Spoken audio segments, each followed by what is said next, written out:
Bonjour, c'est Josiane Joyce. Je suis voyante toulousaine depuis 1983. Nous sommes le 24 mai 2018 et je vais vous donner quelques indications dans cette vidéo pour essayer de se rendre compte s'il se passe des phénomènes paranormaux chez soi.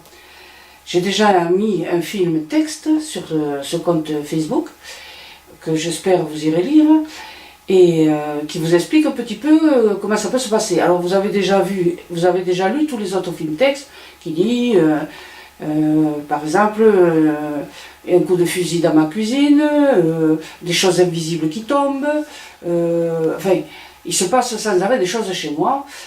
Alors la télévision, ça c'est récurrent, j'ai déjà indiqué, qui se coupe pendant au moment d'un film, justement au moment où c'est le plus intéressant du film, au moment du suspense, ou alors, bon, moi, ma fille, nous adorons les films de science-fiction, et des films d'horreur, de science-fiction.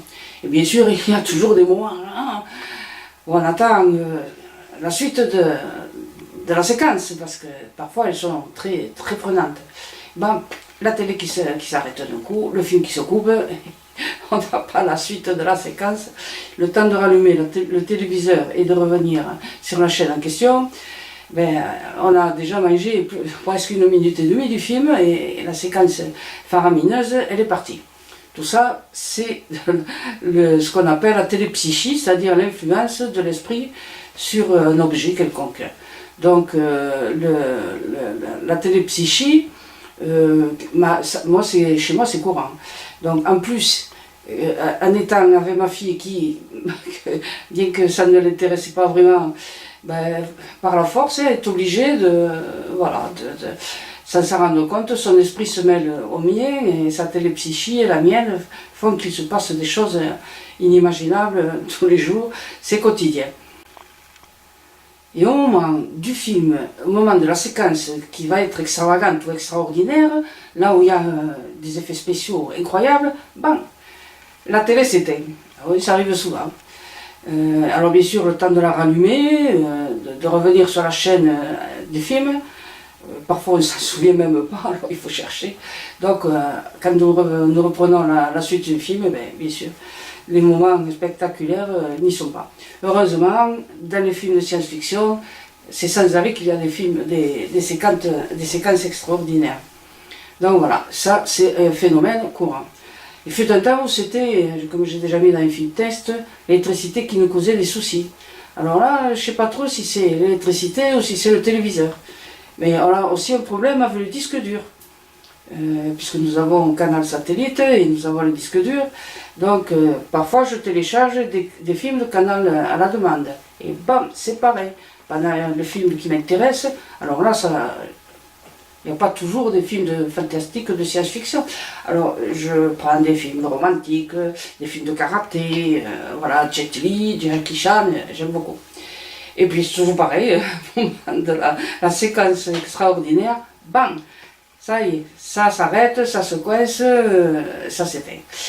Et alors, c'est pas évident de recommencer le même topo, éteindre, rallumer, attendre et que la télé revienne. On revient à la séquence. Où là, ça s'est arrêté. Quand c'est à la demande, on peut accélérer ou bon. Mais c'est toujours embêtant, quoi.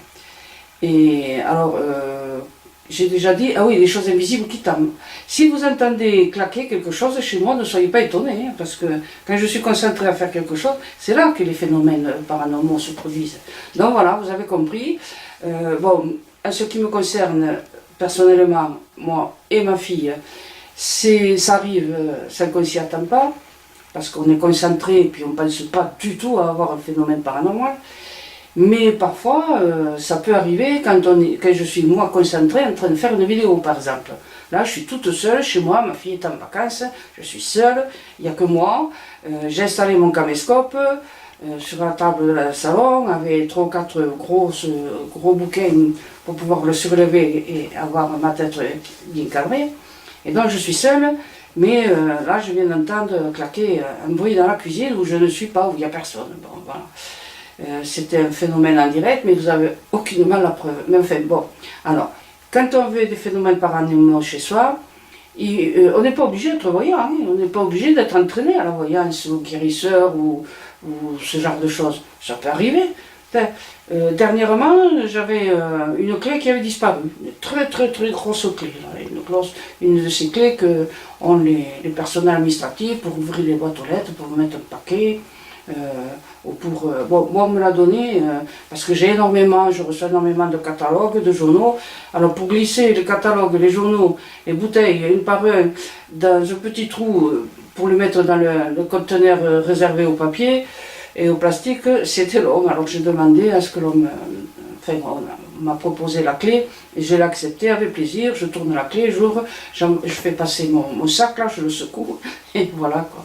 Je fais tomber les papiers et tout ça, j'en ai des quantités incroyables à faire partir toutes les semaines. Voilà. Dans cette clé, je m'en étais servi parce que j'avais jeté donc un sachet de ces produits papier et plastique et je l'ai posé sur la table.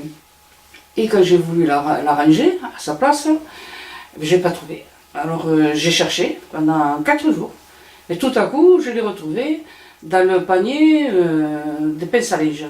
Je ne me souvenais pas avoir étendu du linge ce jour-là parce qu'il pleuvait. Et donc, que faisait ma clé, cette grosse clé, dans le panier à épingle à linge? Mystère. L'essentiel, c'est d'avoir retrouvé, me direz-vous. Ouais. Alors j'ai raconté ça à une dame. Et je lui ai expliqué, c'est peut-être quelque chose, un objet qui commence à disparaître. Elle connaît tous les processus qui nous sont arrivés déjà, j'ai déjà tout raconté. Et j'ai dit, j'avais jamais eu d'objet, enfin je ne pense pas vraiment me souvenir que j'avais des objets qui étaient partis, qui avaient été posés à l'endroit, et après ensuite pour le retrouver, impossible. Donc je lui ai expliqué ça. Et j'ai dit, vous savez, mon amie, ma meilleure amie, elle me racontait qu'elle est arrivée plusieurs fois le matin de trouver une rose sur le couvre-lit.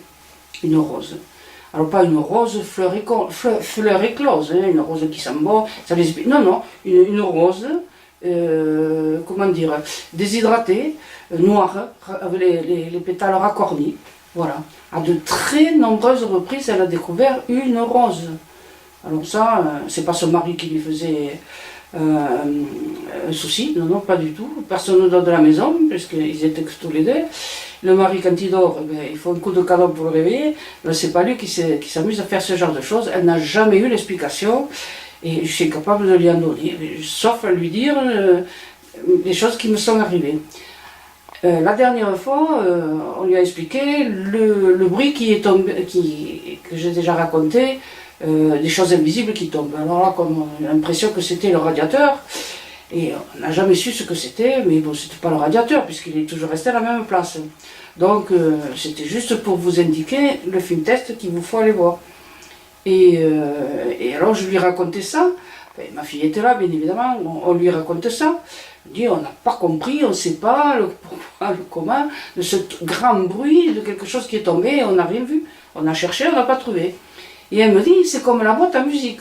Ah, je dis, il t'arrive encore autre chose? Et oui, on a une boîte à musique, ça fait au moins 40 ans qu'on a, elle me dit. Il y a longtemps qu'elle ne marche plus, qu'elle ne fonctionne plus. Et bien, plusieurs fois, je suis rentrée dans la chambre, et elle s'était mise en route, quoi. Elle a fonctionné un petit peu, une minute et demie.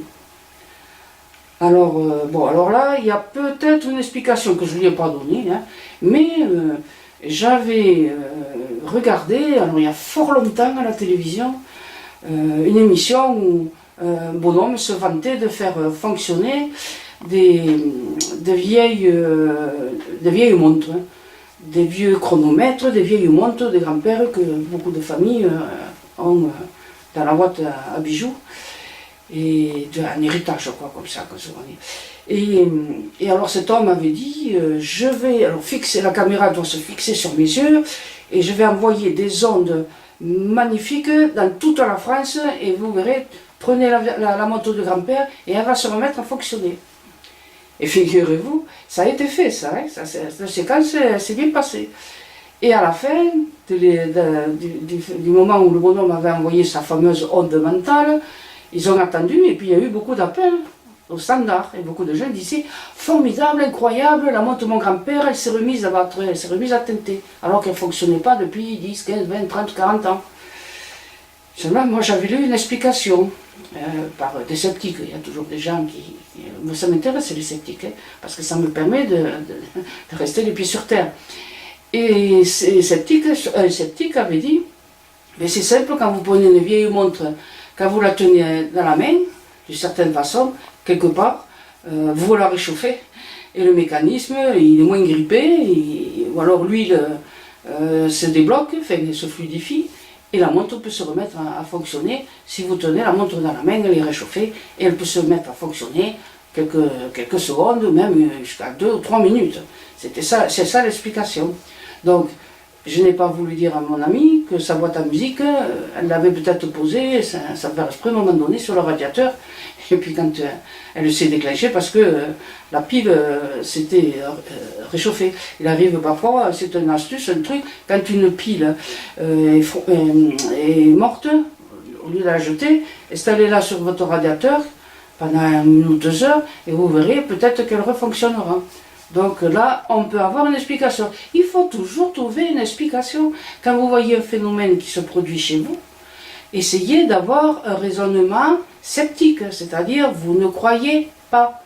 Il faut vraiment, complètement, sans arrêt, vous poser des questions et vraiment essayer absolument d'avoir une réponse normale, une réponse raisonnable.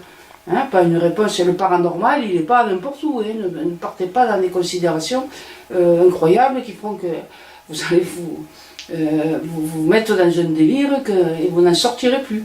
Hein, voilà, le paranormal, ça arrive, il y a des choses qui se passent, hein, mais vous n'allez pas essayer de le chercher à tout prix, sans arrêt, et d'être toujours stressé pour attendre que ça arrive. Hein. Non, non, il faut être cool, il faut être détendu, il faut savoir que ça peut se produire. Alors bien évidemment, plus on le sait que ça va arriver, et ça va, il y a des choses qui se passent. Mais surtout, n'essayez pas d'être toujours constamment aux aguets vif, hein, vif, non, non, c'est pas du tout ça. Hein, le paranormal, il se produit, parce qu'il va se produire, c'est sûr et certain, parce que ça est arrivé 2 fois, c'est arrivé 2 fois, c'est arrivé 3 fois. Pendant quelque temps, au début, vous ne l'avez pas cru, et puis après, à force de vous dire, il y a peut-être quelque chose qui n'est pas très normal, voilà. Donc, et alors ça peut être jamais le même, mais attention, le phénomène va se produire ne sera pas toujours le même. Ça peut être une chose, ça peut être une autre. Hein. Moi, en 35 ans ou 38 ans de voyance professionnelle, et depuis 1973 que je m'intéresse à ces phénomènes, je peux vous dire que j'en ai vu des choses extraordinaires se produire. Voilà. Donc, mais je reste tranquille, je reste raisonnable, les pieds sur terre. Il faut garder raison. Hein. Il ne faut pas s'imaginer que ce sont des esprits, que vous êtes tourmenté par un esprit, que c'est un mort qui vient. Bon, j'y crois pas, parce que je ne crois pas qu'il y ait quelque chose après la vie. Hein. Donc, la mort, il n'y a pas d'esprit. Hein. Aucun esprit ne s'est manifesté à moi, véritablement. Et je croirais si je voyais un esprit, mais j'en vois pas. Hein, donc voilà. Et je vous dis, quand il se passe quelque chose, je dis, le jour où je gagne au loto, cher ami, si tu es un esprit, tu me fais gagner au loto, et alors peut-être que je croirai aux esprits. Et comme je n'ai jamais gagné au loto, je ne crois pas aux esprits. Hein, tout bonnement. C'est la force psychique, hein, c'est le pouvoir du cerveau que nous avons tous, nous émettons des pensée, nous émettons de l'électricité, de la force psychique, qui est plus ou moins positive ou négative, selon la nature de nos pensées. Nous envoyons des choses. Et nous sommes des émetteurs, des récepteurs. Nous recevons, nous émettons. Donc, plus vous émettez des pensées positives, plus vous recevrez du positif. Mais bien sûr, ça n'a rien à voir avec Ma sorcière bien-aimée, ou toute la magie, tous ces films qu'on nous fait là, extravagants, avec des scènes incroyables, numérisées, de magie. Hein. C'est pas du tout ça. Donc il ne faut pas se tromper, il ne faut pas tout mélanger, il faut rester les pieds sur terre. Et puis, voilà, il faut le prendre à rien, tout ce genre de choses. Parce qu'il ne peut pas vous arriver quelque chose de négatif. Hein, voilà. Sauf si vous avez construit votre maison sur un ancien cimetière ou comme certains hôtels qui se sont ouverts dans les anciennes prisons. Là, je ne sais pas. Et alors, je suis en train de préparer des films, textes que vous pourrez lire sur ma chaîne, d'hôtels maudits, de lieux maudits. Il y en a déjà quelques-uns. Là, je vous déconseille d'habiter à proximité, même d'y dormir dans un hôtel qui était dans une ancienne prison, un ancien couvent. Je vous déconseille. Hein, et puis, surtout, n'y allez pas, ne les visitez pas. Ça ne sert à rien parce que vous allez ramener des choses invisibles qui pourraient s'accrocher à vous et vous empêcher de réussir. Comme je le dis dans tous mes films textes. Hein. Donc voilà. Alors, les endroits positifs sont à visiter, comme les églises, les temples, les mosquées, les synagogues. Ça, c'est positif. Hein. La plupart des gens qui vont là-dedans ne vont pas demander à Dieu de faire mourir le grand-père pour pouvoir avoir l'héritage. Hein. Si ça arrive, c'est que vraiment, ils ne méritent pas de leur Dieu, hein, tous ces gens-là. Mais donc, voilà, on se ressource positivement dans les endroits où les gens prient, hein, ont beaucoup de compassion, ont beaucoup d'espoir, ont beaucoup d'espérance et de croyance à une meilleure chose. Hein. Donc c'est là qu'on reçoit des influences positives. Mais aller dans des endroits, par simple curiosité malsaine, dans des endroits dits maléfiques, simplement pour vous faire un petit frisson, je vous déconseille fortement. Hein. Il ne vaut mieux pas.